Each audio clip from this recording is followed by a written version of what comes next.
सिद्धेभ्याम्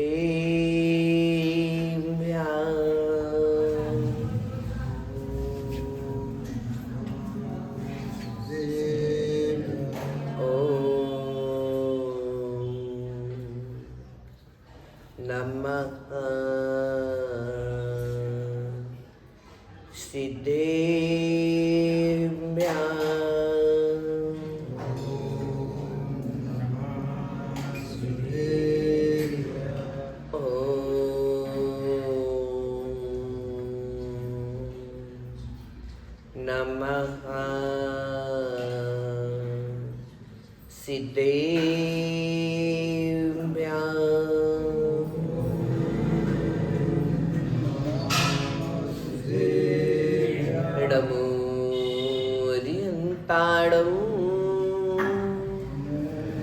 नमो सिद्धाणं नमो आयरीयाणं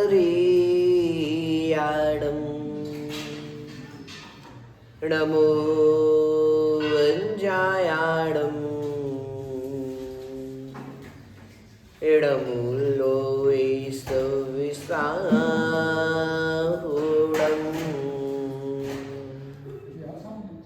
नमो लोये सविसाहुडं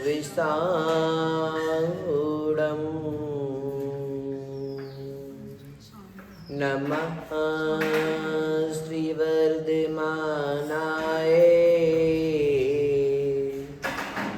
निर्धूत कलिलात्मने सालोकानां त्रिलोकानां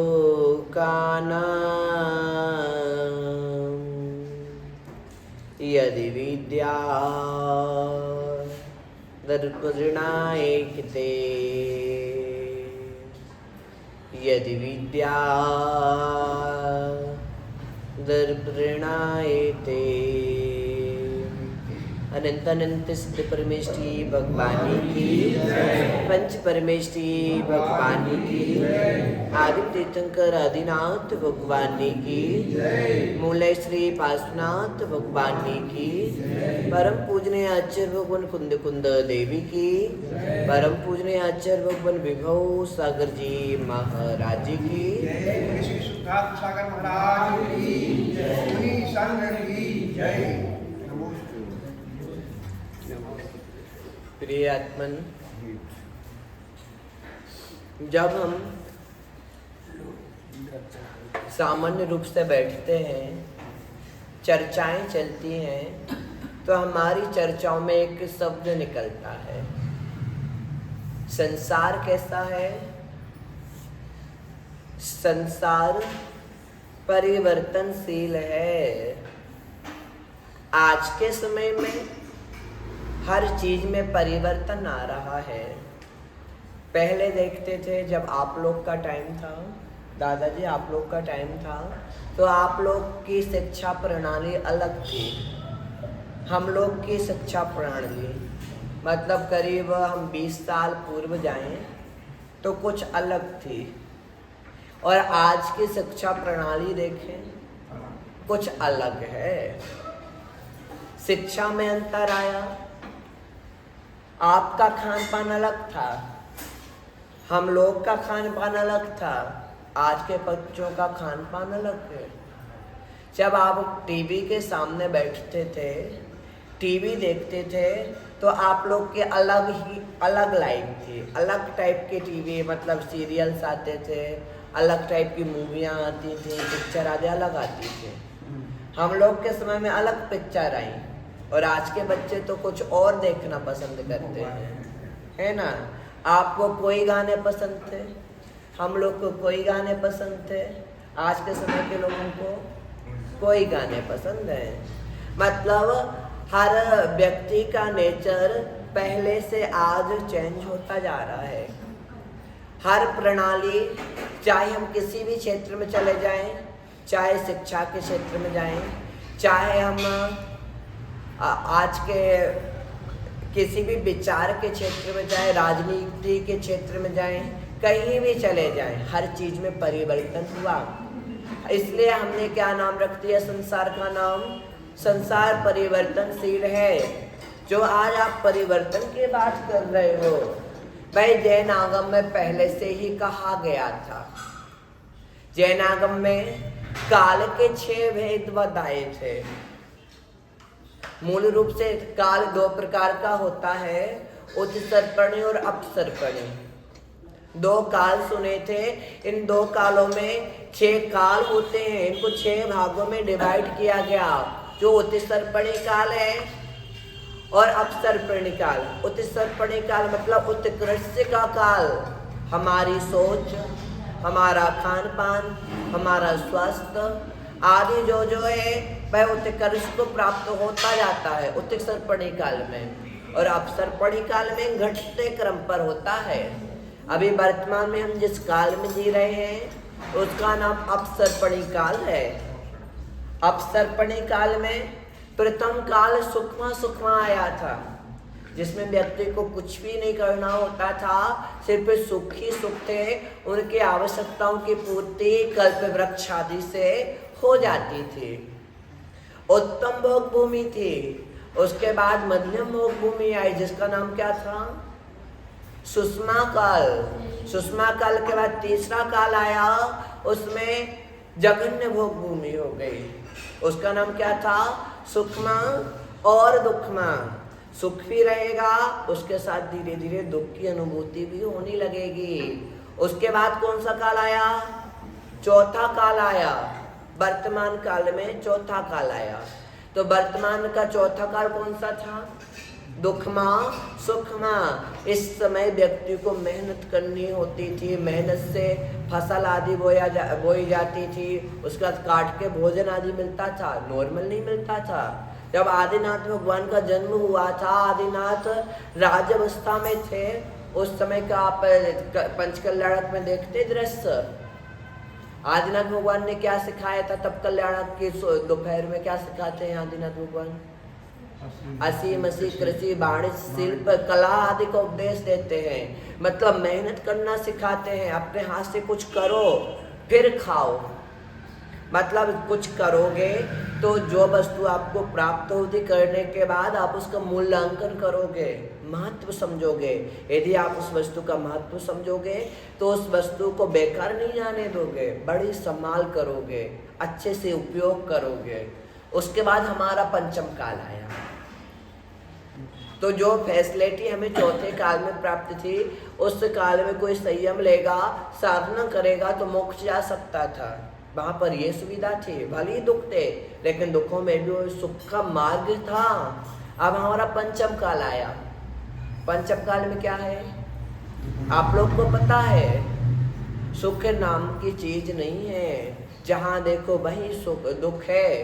कोई व्यक्ति यदि आपसे कहे कि मैं बड़ा सुखी हूँ, भैया दादाजी आप बड़े सुखी हो, आप मुझसे कह रहे थे परसों, है ना, बड़े सुखी हो ना, आपको सब प्रकार की सुविधाएं, आपके घर में धन है, आपका पुत्र आज्ञाकारी है, आपकी सब सेवा करते हैं, आप सुखी हो। लेकिन एक बात बोलूं, आपको फीवर आ गया या आपको कोई बीमारी हो गई तो क्या आप सुखी हो? एक दुख तो है। यदि हमें 100 सुख मिल रहे हैं एक दिन में, तो दिन भर में एक ना एक दुख अवश्य आएगा।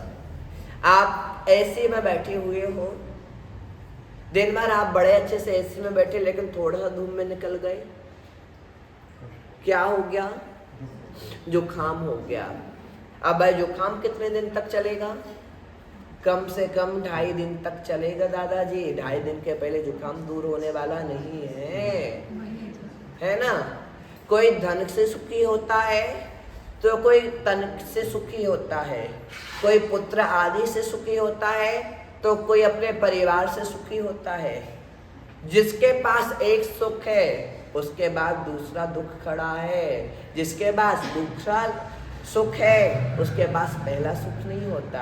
किसी ना किसी तरीके से भाई दुखी है, कहीं ना कहीं उसको कोई दुख मिल रहा, आंटी है ना, मिल रहा कि नहीं मिल रहा? पक्का पक्का। उसके बाद जब छठवां काल आएगा तो उसमें क्या होगा?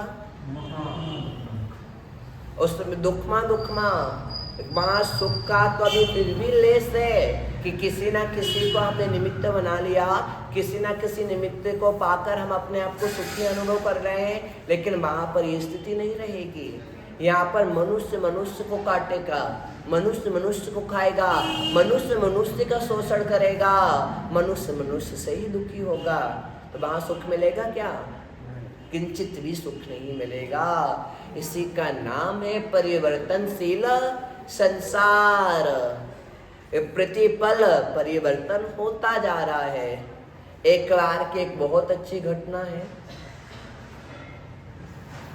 एक बार एक बाबा जी नदी में स्नान कर रहे थे। वैदिक परंपरा ऐसी है कि वो जो बाबा जी आदि होते हैं, नांगा बाबा आदि या फिर अंगूठी आदि वाले बाबा होते हैं, वो नदी में स्नान करते फिर क्या करते हैं? सूर्य को वहीं अर्घ चढ़ाते हैं। अब दादाजी जब बाबा जी स्नान कर रहे थे, स्नान करते करते उन्हें नदी में एक बिच्छू दिखा। बिच्छू बार बार नदी में डूब रहा था, अपने प्राण बचाने की कोशिश कर रहा था, लेकिन क्या करे, उसे कौन बचाने जाए? यदि आप बचाने जाओगे तो आप अपने हाथ से उठाकर फेंकोगे, क्या करेगा बिच्छू? काटेगा। कोई और उपाय वो ये सोच ले कि ये बहुत अच्छा व्यक्ति है, ये मुझे बचा रहा है, तो मैं इसको ना काटूं। हाँ, उसका स्वभाव काटना है। अब ना ब्राह्मण पंडित जी जो बाबा जी थे, उनके मन में दया आ गई। अब वो क्या करेंगे? बिच्छू उन्होंने अर्घ तो छोड़ा कि मुझे अर्घ नहीं चढ़ाना है, मैं तो अर्घ बाद में चढ़ा लूंगा, लेकिन मुझे मेरा कर्तव्य पहला क्या बनता है?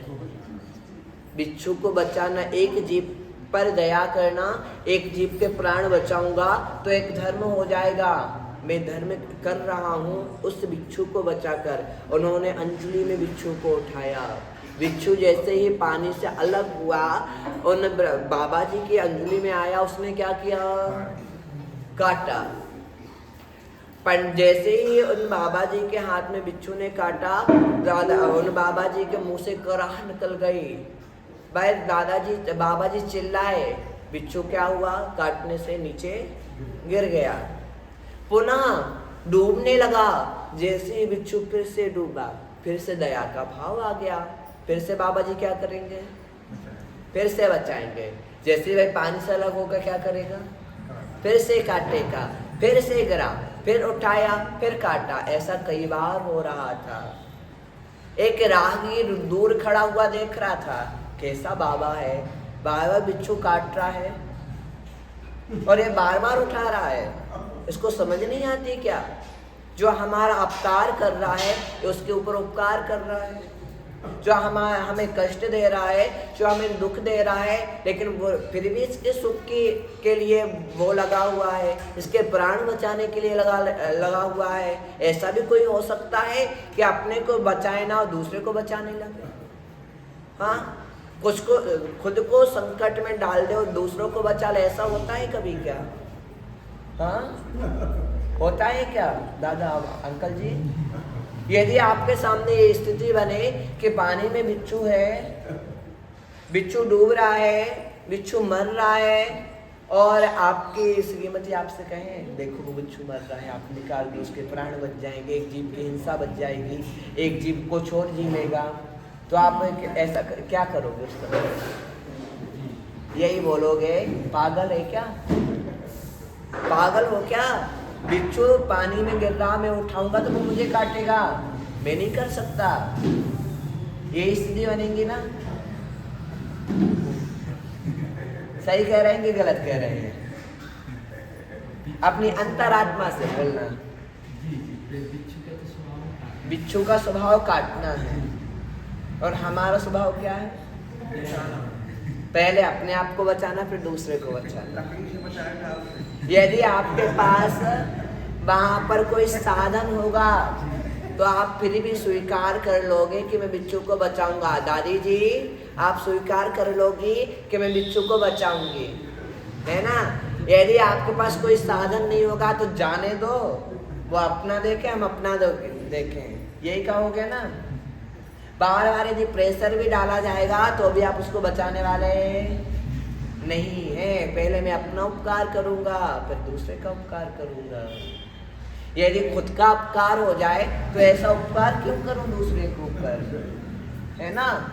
जब हम देखते हैं कि कोई हमारे लिए मारने के लिए आता है, हम देख रहे हैं कि रास्ते में हम चल रहे हैं, एक बैल मुझे मारने के लिए आ रहा है, दौड़ता हुआ हमारे निकट आने वाला एक बच्चा खड़ा है सड़क पर।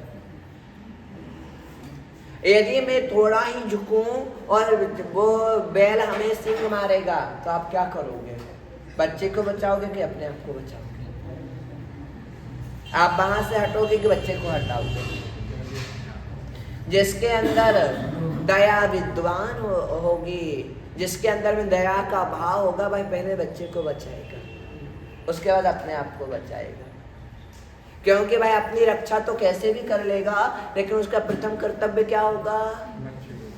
आंटी क्या होगा? बच्चे को बचाना, है ना। उसके बाद अपने आप को बचाना। क्योंकि भाई हॉस्पिटल जाकर अपने आप को दिखा भी सकता है, लेकिन बच्चा क्या करेगा? ये बच्चे के ऊपर बेड ने पैर रख दिया तो वह मर भी सकता है ना। इसलिए पहले उसको बचाने का प्रयास किया, फिर खुद को बचाने का प्रयास किया। उसी प्रकार से भाई बाबा जी क्या कर रहे थे? बिच्छू को बार बार बचा रहे थे। बिच्छू क्या कर रहा था? बार बार काट रहा था, है ना दादाजी। बार बार। अब राहगीर ने कहा कि ऐसा क्यों कर रहे हो आप? ऐसा आपको नहीं करना चाहिए, आपको अपनी रक्षा करनी चाहिए, आप अपना बचाव करना चाहिए। तब वो क्या बोलता है बाबा कि सुनो, सबका अपना अपना स्वभाव होता है। बिच्छू का स्वभाव है काटना या डंक मारना, लेकिन मेरा स्वभाव है उसकी रक्षा करना, उसके प्रति दया के भाव रखना। यदि मैं उसके प्रति दया के भाव नहीं रखूंगा तो वह मर जाएगा। आज वह दया हमारे अंदर से चली गई।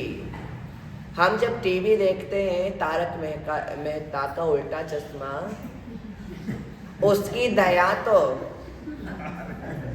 तारक मेहता से चली गई। वो तो हमें देखने में आ जाती है कि अब दया का कोई रोल नहीं बचा, दया नहीं आती, जिससे मजा नहीं आता तारक मेहता में। कौन कौन देखता है तारक मेहता? बच्चे तो यहाँ है नहीं, कुछ बड़े लोग भी देखते होंगे। अब दया नहीं है तो मजा नहीं आता। उसी प्रकार से हमारे जीवन में यदि दया ना हो, हमारे जीवन में यदि करुणा ना हो, हमारे प्रति दूसरे व्यक्ति को देखकर उसके प्रति हेल्प करने का, मदद करने का भाव ना हो, तो हमारे अंदर मनुष्यता नहीं है, हम मनुष्य कहलाने के लायक नहीं है। इसलिए मैं अपनी मनुष्यता की पहचान बता रहा हूँ। उसके ऊपर दया करके, उसके ऊपर करुणा करके, उसका उपकार करके, वह भले ही कुछ सोच रहा हो, लेकिन मेरे विचारों में क्या है कि मेरे निमित्त से पर का उपकार हो जाए, पर का भला हो जाए, पर का अच्छा हो जाए। प्रिय आत्मन, सभी का अपना अपना स्वभाव होता है, सभी के अपने भाव होते हैं, सभी के अपनी एक सोच होती है। समय के साथ सभी की अपनी सोच बदलती रहती है। कभी बचपन में बच्चे की सोच अलग होती है कि मुझे पढ़ाई करनी है, सिर्फ पढ़ाई करनी है। जब बड़ा होता है तो सोचता है पढ़ाई करके क्या करना है, कुछ अच्छा बनना है। जब बच्चा 9th तक बढ़ता है तो उसके मन में कोई विचार नहीं होते हैं, सिर्फ ये होता है कि मैं 9th पास हो जाऊं, 10th पास हो जाऊं। जब 10th पढ़ लेता है तो क्या सोचता है कि मैं जिस विषय में या जिस सब्जेक्ट में होशियार हूँ, या मैं जिस सब्जेक्ट को अच्छे से फॉलो कर सकता हूँ, अच्छे से निकाल सकता हूँ, उस विषय से आगे पढ़ूंगा। लेकिन उसके पहले माता पिता को यह निर्णय करना होता है कि मुझे अपने बेटे को बनाना क्या है। यदि माता पिता को अपने बेटे को इंजीनियर बनाना है तो काय की पढ़ाई कराएंगे, आर्ट्स की मैथ्स की। यदि बेटे को आर्ट दिला दिया 11th में और आप 4 साल बाद सोचो कि मेरा बेटे इंजीनियर बन जाए, तो क्या आपका बेटा इंजीनियर बन पाएगा? और यदि आप बायो से पढ़ाओ बेटे को और बोल दो कि बैंकिंग में उसको जॉब लग जाए, बायो से बेटा पढ़ा हुआ है तो वह बैंक में जॉब नहीं कर सकता।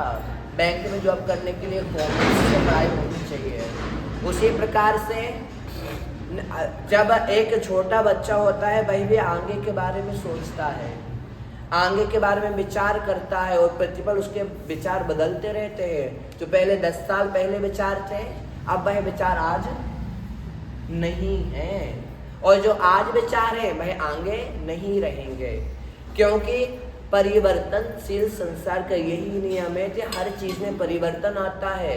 हमारे विचारों में भी परिवर्तन आता है, हमारी बॉडी में भी परिवर्तन आता है, हमारे खान पीन में भी परिवर्तन आता है।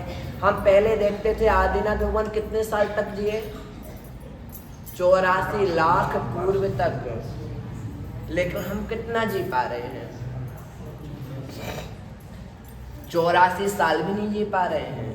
84 लाख पूर्व यदि हम बहुत सारी बूंदे इकट्ठी करें समुद्र की और रोज एक एक बूंद भी निकालते जाए ना तो समुद्र खाली नहीं हो पाएगा। उसी प्रकार से 84 लाख पूर्व की आयु का हम अंदाजा नहीं लगा सकते।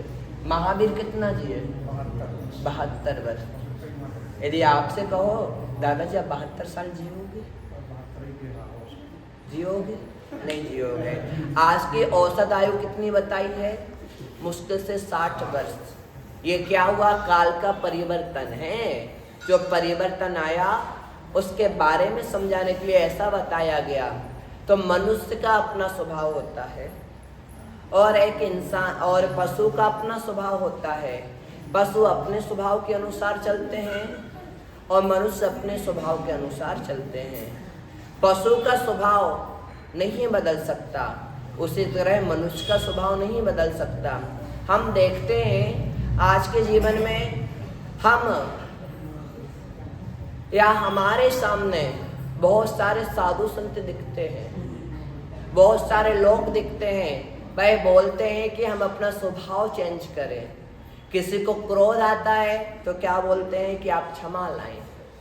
किसी को अभिमान है तो क्या कहते हैं अपने अंदर आर्जव लाएं। किसी के अंदर मायाचारी विद्वान है तो क्या कहेंगे? सरलता लाओ। किसी के अंदर बहुत लोभ विद्वान होता है तो क्या कहते हैं? संतोष रखो, थोड़े में भी अपना काम करना सीखो। लेकिन क्या आपके कहने से, आपने जो कहा आपके कहने से व्यक्ति वैसा हो जाएगा? यदि हम क्रोधी से कहें कि तुम्हारे लिए बहुत सारी प्राइज दी जाए, आज आप क्रोध नहीं करना, थोड़ी देर तक तो ठीक है। जब तक उस व्यक्ति के लिए वैसे निमित्त नहीं मिलेंगे तब तक वह क्रोध नहीं करेगा। लेकिन आप उसके लिए प्राइज दोगे, कोई गिफ्ट दोगे तो उसकी परीक्षा करोगे कि नहीं करोगे? बच्चे के लिए भी यदि कोई आवश्यकता है किसी चीज की तो पहले आप उसकी परीक्षा करते हो। बेटा आप पहले दिखाओ आपके पास है कि नहीं। बच्चे ने पेंसिल मांगी लिखने के लिए, मम्मा पेंसिल गुम गई है, आप मेरी पेंसिल मेरे लिए एक पेंसिल दिला दो। तो मम्मी क्या करेगी? पहले नंबर बेटे के बैग को चेक करेगी उसमें सच में पेंसिल है कि नहीं है, उसके बाद पेंसिल दिलाएगी। यदि पेंसिल होगी तो मम्मी पेंसिल नहीं दिलाएगी। आपने कह दिया कि आज आपके मंदिर में एक प्रतियोगिता होने वाली है, प्रतियोगिता का नाम सुनकर सब आ जाते हैं। यदि प्रवचन का बोलो तो कम लोग आते हैं, ऐसा देखने में आता है। अब प्रतियोगिता है कि क्रोध पर विजय पाए। प्रतियोगिता का चैप्टर क्या रखा, विषय क्या रखा भैया, बड़े भैया? क्रोध पर विजय पाए। तो उसमें ऐसे लोग ज्यादा आए जिन्हें बहुत गुस्सा आता था, जिन्हें बहुत क्रोध आता था। सबको लाकर बैठा दिया। अब सब बैठे हैं जैसे कि भजन प्रतियोगिता हो, तो उसमें बहुत पहले भजन बोला जाता है, उसके बाद देखा जाता है कौन फर्स्ट आया, कौन सेकंड आया, कौन थर्ड आया।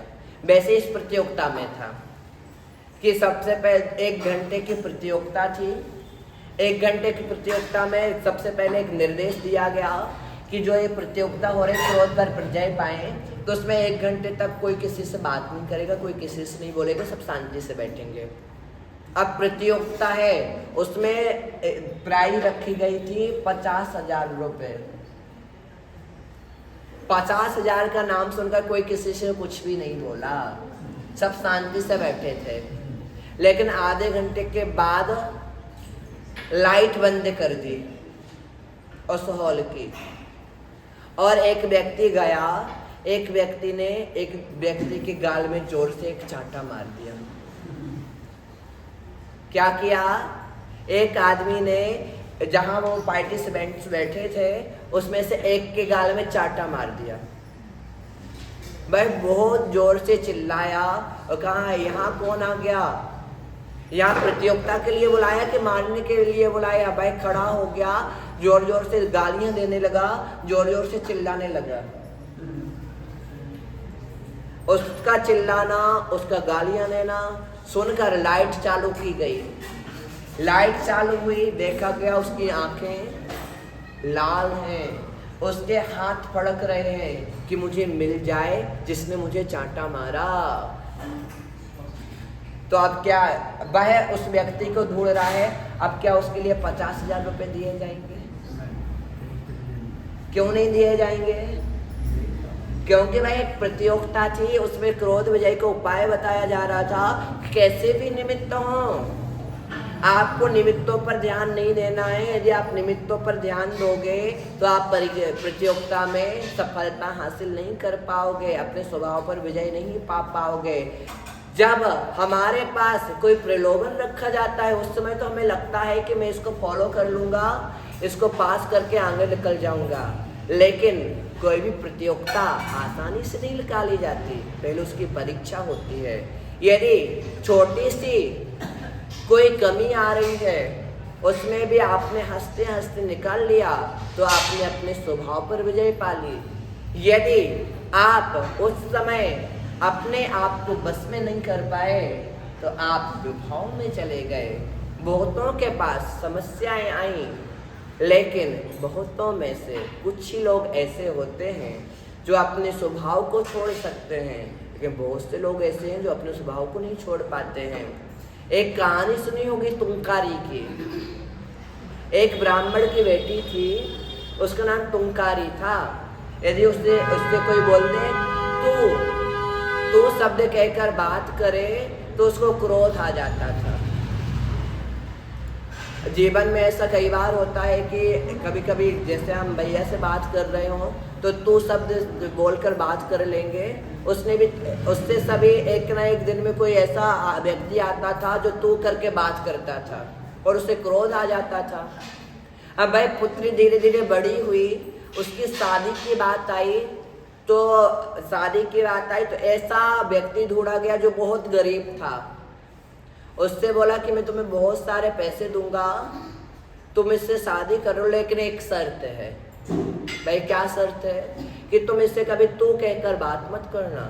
यदि तू कहकर बात करेगा तो ये तुझे छोड़कर चली जाएगी। बोला ठीक है, ये भी स्वीकार है। अब भाई तुंकारी से शादी हो गई। एक दिन भाई जुआरी था, जुआ खेलता था। एक दिन भाई जुआ खेलने गया, लेट हो गया। उसने दरवाजे बजाए, दरवाजे बजाने पर उसने गेट नहीं खोला क्योंकि पति बहुत लेट आए तो उसको गुस्सा आ रहा था। गेट नहीं खोला तो उसने कहा तू कैसी है कि मतलब दरवाजा ही नहीं खोल रही है, मुझे घर के अंदर आना है, इतनी रात हो गई है। उसने जैसे तू शब्द सुना, दरवाजा खोला, घर से बाहर निकल गई।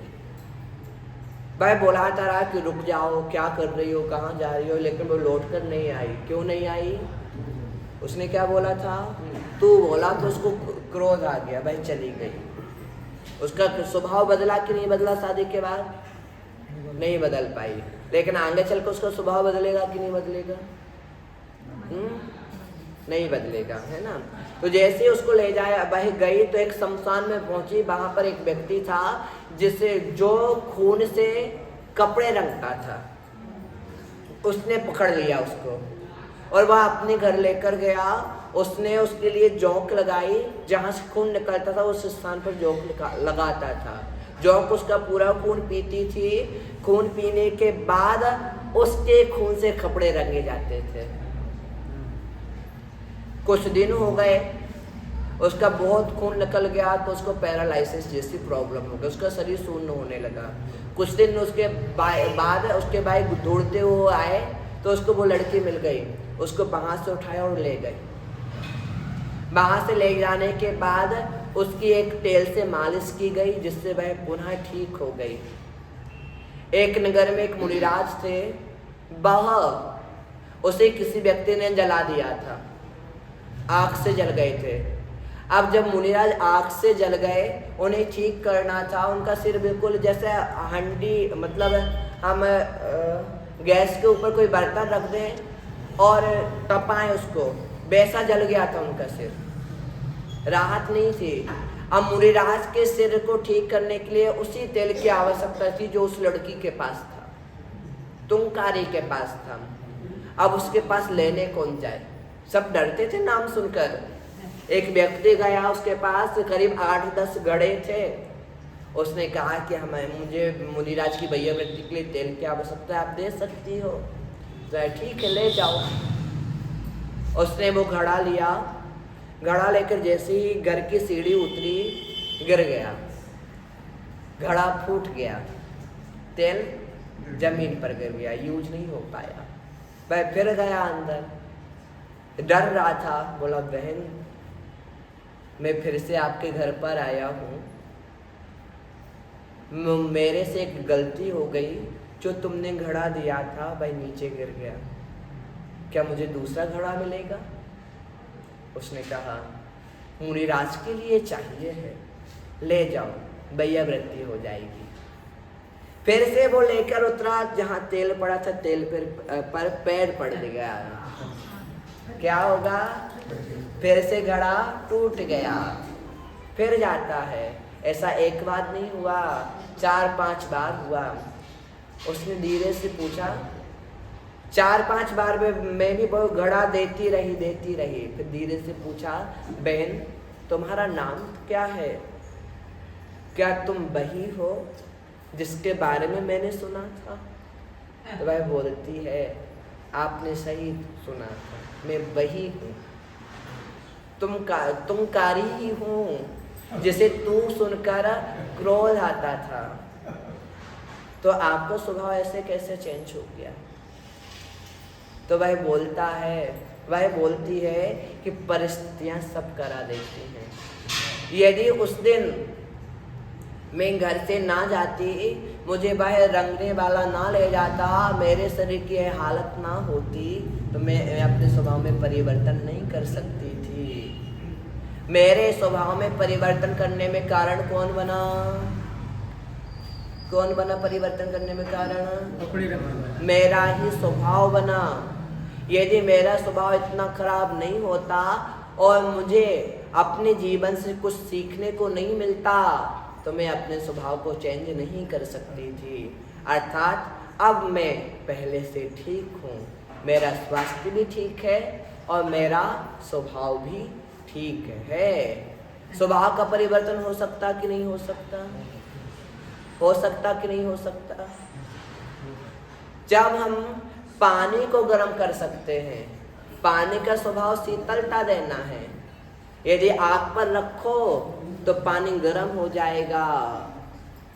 जब पानी जो प्राकृत है उसका स्वभाव चेंज हो सकता है, तो क्या प्राणी का स्वभाव चेंज नहीं हो सकता है?